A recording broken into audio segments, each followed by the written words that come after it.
Salut tout le monde! Aujourd'hui, je vais vous montrer comment faire un effet de message texte flottant, comme dans la courte vidéo d'intro, avec After Effects CC 2017 et Premiere Pro 2017. Vous allez voir, c'est un effet plutôt facile à réaliser et à personnaliser selon ce que vous voulez faire. Alors pour commencer, on a ici notre film ouvert sur Premiere avec nos clips bien positionnés et coupés. J'ai également mis des calques d'effets pour la colorisation et pour ajouter des bandes noires, mais c'est pas vraiment important pour ce qu'on cherche à faire. Alors tout d'abord, on veut ouvrir le clip sur lequel on cherche à ajouter l'effet sur After Effects. Pour ce faire, vous pouvez faire un clic droit sur le clip et choisir Replace with After Effects Composition, ou en français, remplacer avec une composition After Effects. Comme vous pouvez voir, j'ai maintenant mon clip d'ouvert dans une nouvelle composition sur After Effects. Maintenant, je vais aller chercher l'image de bulle que je vais utiliser comme image de fond pour mon texte. C'est une image .png que j'ai préalablement créée sur Illustrator. Vous pouvez faire une image PNG provenant... Vous pouvez utiliser une image PNG provenant de l'Internet ou vous pouvez la faire vous-même sur Photoshop ou Illustrator, mais assurez-vous d'avoir de la transparence, c'est l'élément le plus important, ça va éviter de vous compliquer la vie. Alors je vais donc glisser mon image dans mon projet pour l'importer. Je vais ensuite cliquer sur le bouton Composition en bas de ce menu pour créer une nouvelle composition. Il s'agit de la composition où se trouvera mon message texte. Je vais lui donner les mêmes paramètres que mon projet. Donc dans ce cas-ci, c'est une vidéo 1080p très standard à 23.976 images par seconde. Pour la durée, vous pouvez mettre un chiffre de votre choix, tant que c'est au minimum la durée de l'extrait avec lequel vous travaillez. Ça va éviter de vous compliquer la vie encore une fois pour rien. Une fois que vous avez créé votre composition, vous pouvez y glisser votre image PNG. Dans mon cas, l'image est beaucoup trop grande, alors je vais appuyer sur la touche S de mon clavier pour modifier le paramètre Scale de mon image.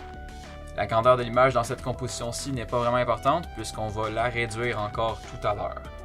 Donc assurez-vous juste qu'elle est assez petite pour rentrer au complet dans votre composition. Maintenant que mon image est de la bonne taille, je vais ajouter mon texte par-dessus. Je vais donc aller dans mon menu Layer, ensuite New et Text. Ensuite, je vais simplement taper mon texte. Avec le menu à droite, je peux modifier la couleur et la police de mon texte. Pour garder l'esthétique du message texte standard, j'utilise la police Roboto. C'est à votre choix. Et puisque mon fond est clair, je vais mettre mon texte en noir pour que ce soit plus lisible. Placez ensuite votre texte à l'endroit voulu et modifiez la taille selon ce qui vous semble approprié. C'est tout à fait, comme on dit, up to you. C'est votre style. C'est votre film. Ensuite, dupliquez votre calque de texte en le sélectionnant. Cliquez sur votre calque de texte, puis appuyez sur CTRL-D, D comme dans Duplicate.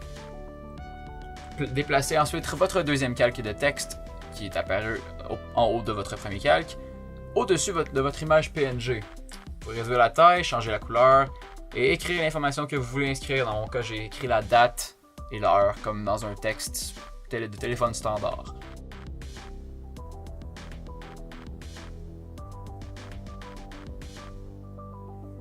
Donc une fois que vous avez terminé avec votre message texte, vous pouvez revenir à votre composition initiale, celle avec votre clip vidéo. Sélectionnez votre composition message texte et glissez-la dans votre composition initiale. Votre message texte va apparaître par-dessus votre clip vidéo. Déplacez votre message texte à l'endroit voulu et changez sa taille si nécessaire en utilisant encore une fois l'option Scale que l'on fait apparaître en appuyant sur la touche S. Maintenant, c'est le temps de faire l'animation d'apparition du message texte. Déplacez votre tête de lecture à l'endroit voulu, soit au moment où vous voulez que votre message texte soit entièrement apparu. Appuyez sur la touche S pour faire apparaître l'option Scale, puis cliquez sur le petit chronomètre situé à gauche pour créer votre première image clé et activer le mode interpolation. Ensuite, appuyez sur Shift ainsi que la touche P comme dans Position pour faire apparaître évidemment l'option Position. Puis faire la même chose. Pourquoi Shift? Shift, ça vous permet de faire apparaître les deux options en même temps. Donc vous aurez ainsi Scale et Position, une en haut de l'autre. Ça va être pratique plus tard, croyez-moi. Finalement, appuyez sur la touche Shift et T pour faire apparaître l'option Opacité. Puis encore une fois, répétez le processus du chronomètre. Amenez ensuite la tête de lecture à l'endroit où vous voulez que commence l'apparition de votre message texte. Réduisez alors la taille de votre texte jusqu'à ce qu'il soit très petit. Ça va créer une nouvelle image clé à l'endroit de votre tête de lecture. Déplacez le message texte vers l'endroit où se trouve le téléphone d'où provient le texte. Et réduisez l'opacité à 0. Félicitations, vous avez maintenant une animation d'apparition. Regardez-la. Si vous trouvez qu'elle est trop courte ou trop longue, vous pouvez modifier la durée en déplaçant vos images clés dans la timeline. C'est très simple. Personnellement, j'aime bien le résultat, mais je trouve quand même que l'effet est un peu trop clean.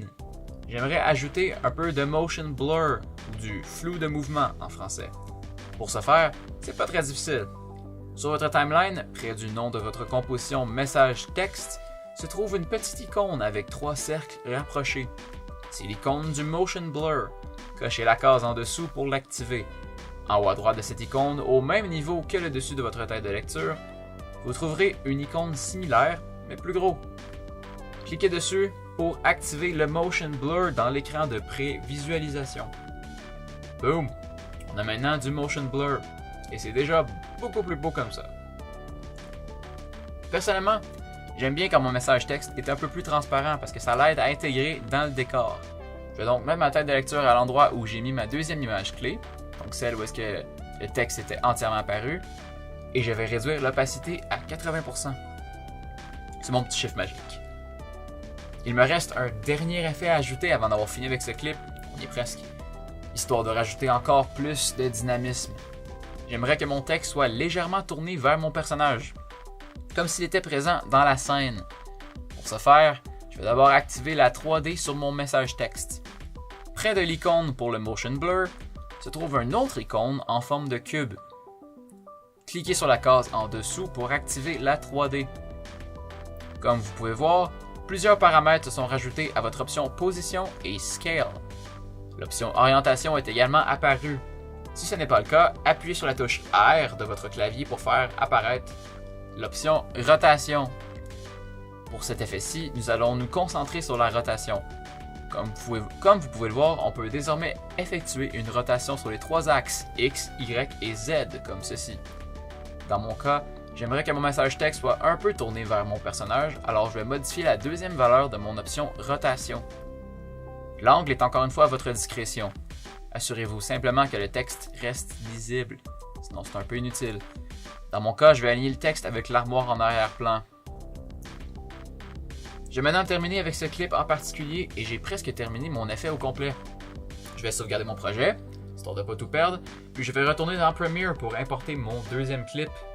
Encore une fois avec la même façon, clic droit, Replace with After Effects Composition. Alors voici mon deuxième clip.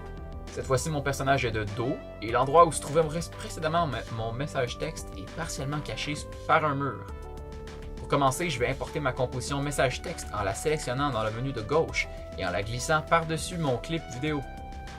À la même façon que dans mon clip précédent, je vais positionner mon message texte et modifier sa taille à l'endroit voulu, près du téléphone. Pour rester constant avec le clip précédent, je vais de nouveau activer la 3D sur mon message texte pour modifier sa deuxième valeur comme la dernière fois. Cette fois-ci par contre, je vais tourner mon texte à l'envers étant donné que la caméra est à l'opposé d'où elle était au dernier plan. Je vais aussi réduire l'opacité à 80% en appuyant sur la touche T de mon clavier. Vous remarquerez qu'une partie de mon message texte se trouve du mauvais côté du mur, ce qui brise un peu le réalisme. Il existe plusieurs façons de régler ce problème. Pour ma part, je vais créer un masque sur mon message texte. Commencez par zoomer sur votre texte pour pouvoir travailler avec un peu plus de précision, puis sélectionnez l'outil plume dans la barre d'outils en haut de votre écran. Avec la plume, tracez le contour de votre masque en vous assurant de bien détourer la section du mur qui bloque le message texte, comme ceci.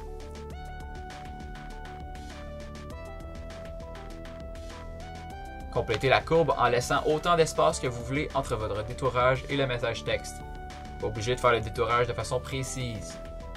Lorsque vous avez complété la courbe, vous remarquerez que la partie de votre texte qui dépassait est maintenant disparue. Par contre, je trouve que la délimitation est un peu trop précise. Je préférerais s'il y avait un peu plus de nuances entre le mur et le texte. Pour ce faire, appuyez sur la touche F de votre clavier pour faire apparaître l'option Mask Feather. Augmentez la valeur du Feather à votre guise, jusqu'à ce que la délimitation semble moins précise. Pour moi, 4 pixels semble être un bon chiffre. Alors c'est ce que je vais utiliser. Ça s'en vient bien, mais je trouve qu'il manque encore un petit quelque chose pour améliorer l'immersion dans mon texte.